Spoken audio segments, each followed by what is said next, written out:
ஆண்டவருடைய நாமம் மகிம்படுவதாக. உங்கள் யாவருக்கும் ஆண்டவராக இயேசு கிறிஸ்துவின் நாமத்தினாலே என் அன்பின் வாழ்த்துக்களை சொல்லிக்கொள்ள ஆசைப்படுகிறேன். எனக்கு அருமையானவர்களே, இந்த நாளில் கூட நல்லது ஒரு பாடத்தை கற்றுக்கொள்ள பிதாவாகி தேவன் நமக்கு உதவி செய்வாராக. கொடிய பாவங்கள் உலகத்திலேயா உள்ளத்திலேயா? கொடிய பாவங்கள் உலகத்திலேயா உள்ளத்திலேயா என்ற அற்புதமான பாடம் பாகம் 7வது பாகம், பார்ட் 7. சோம்பல். சோம்பல் சோம்பேறிய கொல்லுமா?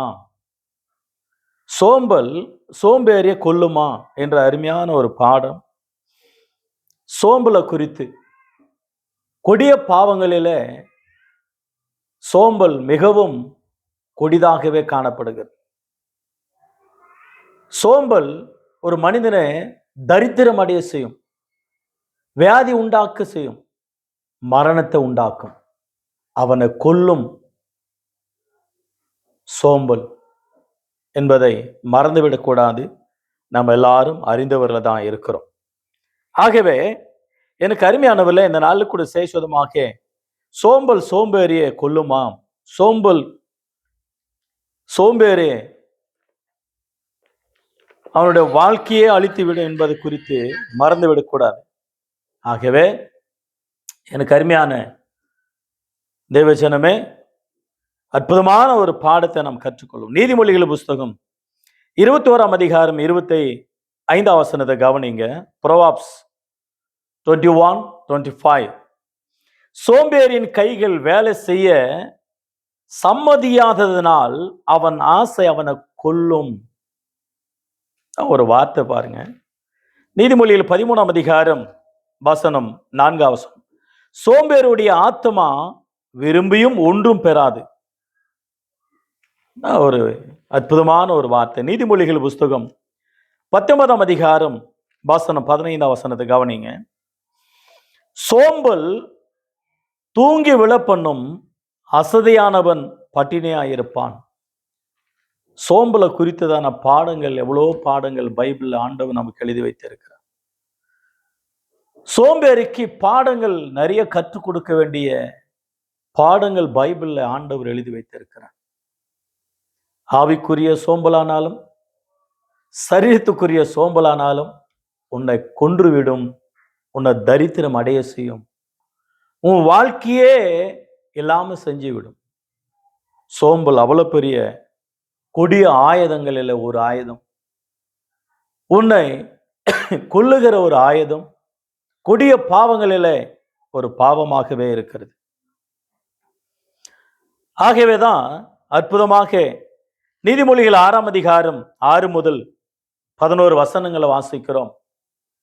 நீதிமொழிகள் 6ஆம் அதிகாரம் 6 முதல் 11 வசனங்கள். சோம்பேறியே, நீ எறும்பிடத்தில் போய் அதன் வழிகளை பார்த்து ஞானத்தை கற்றுக்கொள். அதற்கு பிரபுவும் தலைவனும் அதிகாரியும் இல்லாதிருந்தும் கோடை காலத்தில் தனக்கு ஆகாரத்தை சம்பாதித்து அறுப்பு காலத்தில் தனக்கு தானியத்தை சேர்த்து வைக்கும் சோம்பேறியே, நீ எவ்வளவு நேரம் படுத்திருப்பா? எப்பொழுது உன் தூக்கம் உன்னை விட்டு, உன் தூக்கத்தை விட்டு எழுந்திருப்பாய்? இன்னும் கொஞ்சம் உறங்கட்டும், இன்னும் கொஞ்சம் தூங்கட்டும், இன்னும் கொஞ்சம் கை மொடிக்கு கொண்டு நித்தரு செய்யிட்டு என்பாயோ, உனக்கு ஐயோ. சோம்பேறிக்கு பாடம் ஆண்டவர் எறும்பை வைத்து கற்றுக் கொடுக்கிறார். எறும்பு கோடை காலத்தில் என்ன செய்யும், அறுப்பு காலத்தில் என்ன செய்யும், அதனுடைய சுறுசுறுப்பு என்ன? இந்த எறும்பை வைத்து பெரிய பெரிய யூனிவர்சிட்டியில எல்லாம் பாடங்களை வைத்து இருக்கிறார்கள். சில படங்கள் எடுத்து இருக்கிறாங்க, சினிமா. நல்ல அருமையான ஒரு நாலேஜ். இன்னைக்கு உலகத்துல அறிவாளிகள், புத்திசாலிகள், ஞானிகள், பெரிய பெரிய ப்ரொஃபஸர் வேலை செய்யறாங்கன்னா இந்த எறும்பு மூலமா கற்றுக்கொண்ட பாடங்கள் எவ்வளவு பாடங்கள் உண்டு. எனக்கு அருமையான தேவச்சனமே, சோம்பல் ஒரு மனிதனை கொல்லும் என்பது குறித்து மறந்துவிடக்கூடாது. மத்தேயு 25ஆம் அதிகாரம், மத்தேயு 25ஆம் அதிகாரம் 26 முதல் 30 வசனங்கள். அந்த 13ஆம் வசனத்துல வாசிக்கிறோம். ஒரு எஜமான் தான் வேலைக்காரர்கள் அழைத்து 14 வசனத்துல மத்தேயு 25:14 ஒருத்தனுக்கு 5 தாலந்து, ஒருத்தனுக்கு 2 தாலந்து, ஒருத்தனுக்கு 1 தாலந்து கொடுத்து விட்டு கடந்து சென்றான். நீங்க சம்பாதித்து வியாபாரம் பண்ணுங்கள். அந்த வசனம் 26 வாசிக்கிறோம். 1 தாலந்து வாங்கினவன் அணைக்கும் பொழுது அவன் இல்லாத பொல்லாத சொல்லுகிறான். அப்பொழுது அவனுடைய எஜமான் அவனை பார்த்து, பொல்லாத சோம்பல் ஊழிக்காரனே, உனக்கு நரகம்தான் தவிர உனக்கு இருள் தான், இரண்ட வாழ்க்கை தான் என்று தண்டனை கொடுக்கிறது பாருங்க. எபேசியர் 5:14 வசனத்துல, எபேசியர் 5:14 தூங்குகிற நீ உன் தூக்கத்தை விட்டு விழித்தெழும்பு, கிறிஸ்து உன்னில பிரகாசிப்பார். எபிரேயர் 6:11 வசனத்தில் வாசிக்கிறோம், அசதியாயிராமல் ஜாக்கிரதை உள்ளவர்களாக இருங்கள், ஆசீர்வாதங்களை பெற்றுக்கொள்வதற்கு, நன்மை கண்டறிவதற்கு. ஆனா ஆவிக்குரிய சோம்பல் நம்மை வாட்டி வதைக்கிறத பார்க்கிறோம் சில நேரங்களில். வெளிப்படுத்தின விசேஷம் 3:15-16 வாசிக்கிறோம், நீ அனலம் இன்றி குளிரும் இன்றி வெதுவெதுப்பா இருக்கிற ஆகியனால என்னோட வாயன் என்று உன்னை வாந்தி பண்ணி போடு. அனலாயிரு அல்லது குளிராயிரு, ரெண்டும் இல்லாம வெதுவெதுப்பா இருந்தால் ஆண்டவருக்கு அருவருப்பானது. ஆவிக்குரிய ஜீவியத்துல சரீர பிரகாரமாக கூட சரீரத்தில் சோம்பல், ஆவிக்குரிய சோம்பல் நம்மை அழித்துவிடும். சரீரத்தின் சோம்பல் நம்ம தரித்திரமாக வைக்கும். நீதிமொழிகள் 21:25 சோம்பேறி அவன் ஆசைப்பட்டும் அவன் ஆசை அவனை கொல்லும். வண்டி வாங்கணும், வாகனம் வாங்கணும், இப்படி வீடு வாங்கணும், வாட்சி வாங்கணும், பொண்ணு செல்போன் வாங்கணும், நல்ல ஒரு பொண்ணை பார்த்து கல்யாணம் பண்ணணும், நல்ல ஒரு வீடு வாசல் வாங்கணும்னு ஆசைப்படுவான். பட் வேலைக்கு போக மாட்டான். நல்ல சாப்பிட்டு சாப்பிட்டு தூங்குவான், நல்ல சாப்பிட்டு சாப்பிட்டு ரெஸ்ட் எடுப்பான். அவனோட வாழ்க்கையே மைண்ட் மங்கி போயிடும், சரீரம் ஒடுங்கி போயிடும், சரீரம் குன்றி போய்விடும். எனவே எனக்கு அருமையான கர்த்தருடைய பிள்ளை, நம்முடைய வாழ்க்கையில சோம்பல் நம்மை நரகத்துக்கு தள்ளும். எபேசியர் 5:14 வாசிக்கிறோம். மத்தேயு 25 அந்த 24 முதல் சில காரியங்களை பார்க்கிறோம். ரோமர் புஸ்தகம் 13:11-12 தூங்குகிற நீ விழித்து எழும், காலம் சென்று விட்டது, இரவு சென்று விட்டது, நேரங்கள் காலங்கள் போய்விட்டது, காலம் பொன் போன்றது, கடமை கண் போன்றது. நம்ம 1000 ரூபாய் 10,000 ரூபாய் 1 கோடி இருந்தா கூட கடத்தை தீர்த்துக்கலாம் காசு. பட் நம்ம விட்டு கடந்து போன காலங்களை பாருங்க, எவ்வளவு நேரங்கள் கடந்து போனது, எவ்வளவு காலங்கள் கடந்து போனது, எவ்வளவு நாட்கள் கடந்து போனது, எவ்வளவு நாட்களை நம்ம வீணாக செலவழித்தோம், எவ்வளவு ஆயுசு நாட்கள் நம்ம கூடியிருக்கிறோம், ஹாப்பி பர்த்டே கொண்டாடி கொண்டு இருக்கிறோம். பிற்பாடு எவ்வளவு வருஷம் இருப்போம், தவறிவிட்டோம். தண்டனைக்குரியவர்களா அந்த அளவுல நம்ம வந்து விட்டோம். வாழ்க்கை யுத்தத்திலும் வாழ்க்கை ஒரு போராட்டத்தில் நாம கழித்து விட்டோம். காணப்படுகிற காரணங்கள் சோம்பல்கள். ஸ்கூலுக்கு போறது சோம்பல், காலேஜுக்கு போறது சோம்பல், ஷாப்பிங் பண்றது சோம்பல், ஆபீஸுக்கு போறது சோம்பல், ஊழியம் செய்வது சோம்பல், வேலைக்கு போவது சோம்பல், கெட்டவர்களோடு கூட சேர்ந்து சுத்துவது தான், ஆலயத்துக்கு போகும்போது சோம்பல், பைபிள் படிக்கிறது சோம்பல், அதிகாலை ஜெபிக்கிறது சோம்பல், ஆண்டவரை தேடுறது சோம்பல். இப்படி எவ்வளோ நன்மைகள் வருகிற நாட்களில் நாம் தவறிவிட்டோம். பெரிய புத்திசாலிகள், ஞானிகள், பணக்காரர்கள், அறிவாளிகள், ஆரோக்கியமானவர்கள், அவங்க வாழ்க்கை நீங்க பார்த்தீங்கன்னா அதிகாலையில் எழும்பியிருப்பார்கள். 2 மணிக்கு எழுந்துகிற ஞானிகள், அறிவாளிகள் 3 மணிக்கு 4 மணிக்கு இவ்வளவு அதிகாலையில் எழும்பி பாடங்களை படிக்கிறவர்கள், ஆராய்ச்சி செய்கிறவர்கள், தியானிக்கிறவர்கள், ஜெபிக்கிறவர்கள், கடவுளை தேடுகிறவர்கள் எத்தனை பேர் எவ்வளவு ஆரோக்கியமாக ஆசீர்வாதமாக இருக்கிறார்கள். யாத்திராகமம் 34 1 முதல் 4 வசனங்கள மோசே என்று சொன்னார், நீ அதிகாலையில் எழும்பி என்னுடைய சமூகத்தை வந்து நில். அதிகாலையில்.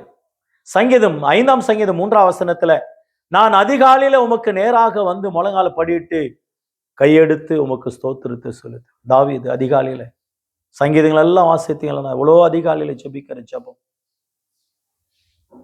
மார்க் 5ஆம் அதிகாரம், மார்க் புஸ்தகம் 1ஆம் அதிகாரம் 35 வாசிக்கிறோம். இயேசு கிறிஸ்தானவர் அதிகாலையில், மார்க் எழுதின சுவிசேஷம் 1ஆம் அதிகாரம் 35 அதிகாலையில் ஜெபித்தார். லூக்கா 6ஆம் அதிகாரம் 12ஆம் வசனத்துல இரவு முழுவதும் 12 மணி நேரமும் ஜெபித்தார் இயேசு கிறிஸ்து. லூக்கா 21ஆம் அதிகாரம் 36 கடைசி வரையில வாசிக்கிறோம். இரவெல்லாம் கெத்செமனே தோட்டத்தில் ஜெபித்தார்.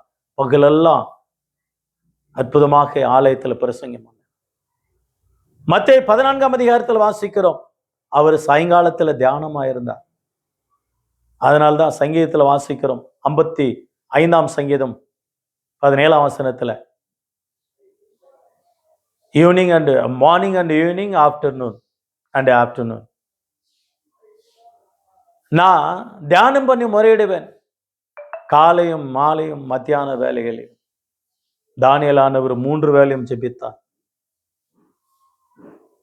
3 வேளையும் ஜெபித்தார். நாம 3 வேளை ஜெபிக்கிறோமோ இல்லையா? 3 வேளை மூக்க பிடிக்க தின்னும் இல்லையா? சோம்பேறித்தனம் நம்மை கொல்லும் என்பது குறித்து மறந்துவிடக்கூடாது. ரோமர் புஸ்தகம் 12ஆம் அதிகாரம், ரோமர் புஸ்தகம் 12ஆம் அதிகாரம், ரோமர் புஸ்தகம் 12ஆம் அதிகாரம். என்னோடு கூட பைபிளை திருப்பிக் கொள்ளுங்கள் தயவு செய்து. எனவே எனக்கு அருமையானவர்களே, சோம்பல் மூலமாக எத்தனையோ பேர் எத்தனையோ வகைகளை அழுந்த போனது உண்டு. எத்தனையோ நன்மைகள் இழந்தார்கள், எத்தனையோ ஆசீர்வாதங்கள் இழந்தார்கள், எவ்வளோ ஆரோக்கியத்தை இழந்தார்கள், எவ்வளோ நேரத்தை இழந்தார்கள். சோம்பல் உன்னை கொல்லும். சோம்பல், சோம்பேறியே உன்னை கொல்லுகிற ஆயுதம். சும்மா இருக்காத. எறும்பு கோடை காலத்துல, அறுப்பு காலத்துல தனக்கு நன்மை உண்டாகும்படியா சுறுசுறுப்பா இருக்கும். 24/7 சுறுசுறுப்பா இருக்கும் எறும்பு. நீங்க 24 hours சாப்பிட்டா போதையா? சில பேருடைய பழக்கம் பாருங்க, நல்லா சாப்பிடணும் தூங்கணும், நல்லா தூங்கணும் சாப்பிடணும். வியாதி வரும், வறுமை வரும், மரணமே வரும். மறந்து விடக்கூடாது. எச்சரிக்கை, உசார். கடைசியாக ரோமர் 12ஆம் அதிகாரம் 11ஆம் வசனம், அசதியாயிராமல் ஜாக்கிரதையாயிருங்கள், ஆவியிலே அனலாயிருங்கள், கர்த்தருக்கு ஊழியம் செய்யுங்கள். அசதியா இருக்க வேண்டாம். அந்த அசதி உன்னை கொல்லும்.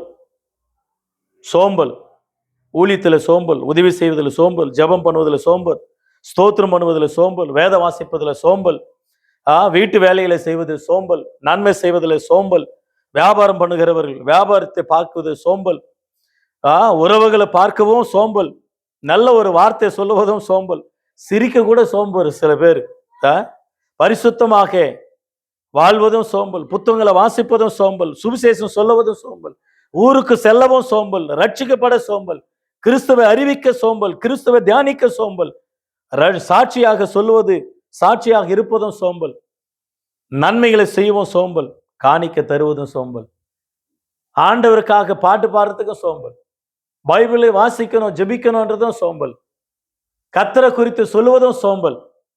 நீங்க எந்த லிஸ்ட்ல இருக்கிறீங்க? இன்னைக்கு மனம் திரும்புகிற ஒரு லிஸ்ட்டுக்கு வரணும். நீங்க சோம்பல் உன்னை கொல்லும். சோம்பல் உன்னை அழித்து விடும்.